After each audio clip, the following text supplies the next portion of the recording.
میرے خیال میں اس ججمنٹ سے حکومت کمزور ہوئی ہے، شہباز شریف کی محدود ہو گئی ہے اسلام آباد تک۔ اب اگر معاملات الیکشن کی طرف جاتے ہیں، معلوم نہیں کب جاتے ہیں، جاتے بھی ہیں یا نہیں، تو اب اس لیے ملک میں سیاسی غیر یقینی بڑھے گی، اور جب سیاسی غیر یقینی بڑھے گی، ایک کیاس ہوگا، خدشات پیدا ہوں گے، تو ملک مزید معاشی بحران کی طرف جا سکتا ہے۔ تو یہ آنے والا ہفتہ اور اگلا ہفتہ بڑا امپورٹنٹ ہے۔ اگر نگران حکومت اناؤنس ہوتی ہے اور 3 مہینے میں الیکشن اناؤنس ہو جاتے ہیں، تو اس کا مطلب ہے کہ الیکشن کے بعد جو بھی نئی حکومت آئے گی، یہ 63A کا جو فیصلہ ہے پارلیمانی پارٹی کو جس میں اہمیت دی گئی ہے،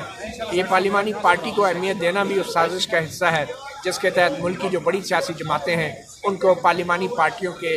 چند منتخب MP اور MNAs کے ہاتھوں یرغمال بنا دیا جائے اور ان کو پارلیمانی پارٹیوں کے ذریعے کنٹرول کیا جائے۔ حالانکہ جو سپریم کورٹ کا اپنا فیصلہ آرٹیکل 17 کا بنیادی حقوق کا، اس میں کہا گیا تھا کہ جو سیاسی جماعتوں کا حکمرانی کا حق ہے عوام سے مینڈیٹ لینے کے بعد، اس کی وجہ یہ ہے کہ سیاسی جماعتیں جو ہیں ان کو مضبوط کرنا ضروری ہے، اور وہ حق سیاسی جماعتوں کا ہوتا ہے، نہ کہ کسی نام نہاد پارلیمانی پارٹی کا۔ مگر آج نہ تو انہوں نے نظر ثانی کی ان درخواستوں کو ابھی تک سماعت کے لیے مقرر کیا ہے جس میں 63A کی ان کے مختصر حکم کو چیلنج کیا گیا تھا، جس میں ووٹ شمار نہ کرنے کی بات کی گئی تھی منحرف اراکین کی، نہ ہی انہوں نے انہی 3 معزز ججوں نے ابھی تک تفصیلی فیصلہ بھی انہوں نے ہی لکھنا تھا 63A کا، وہ تفصیلی فیصلہ بھی نہیں جاری کیا، وہ وجوہات بھی نہیں جاری کی کہ آپ نے کس بنیاد پہ منحرف اراکین پارٹی کے ووٹوں کو شمار نہ کرنے کا مختصر حکم جاری کیا،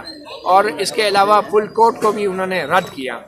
جہاں تک نواز شریف کی واپسی کا تعلق ہے، میں سمجھتا ہوں کہ نواز شریف کو اب بڑے فیصلے کرنے ہوں گے، بہت ہو گئی ہیں باہر بیٹھ کے فیصلے کرنے کی، اور وہ نتیجہ بھی دیکھ لیا ہے۔ جو ان سے غلطیاں ہوئیں ایک مفاد کے لیے، اور شہباز شریف اور حمزہ شہباز کے اقتدار کے لیے جو انہوں نے سودے بازیاں کی، آج ان کو پتہ چل گیا ہوگا۔ تو میرے خیال میں اب نواز شریف کو کم از کم جو ہے صحیح معنوں میں اپنا کردار ادا کرنا ہوگا، اور ان کو پاکستان میں آ کے یہ عوام کو بتانا ہوگا کہ ان کے ساتھ کیا فراڈ ہوا ہے، کیا دھوکہ ہوا ہے، اور کیسے انہوں نے دھوکے میں آ کے جو ہے عوام کے اپنا بیانیہ بھی کھو دیا ہے۔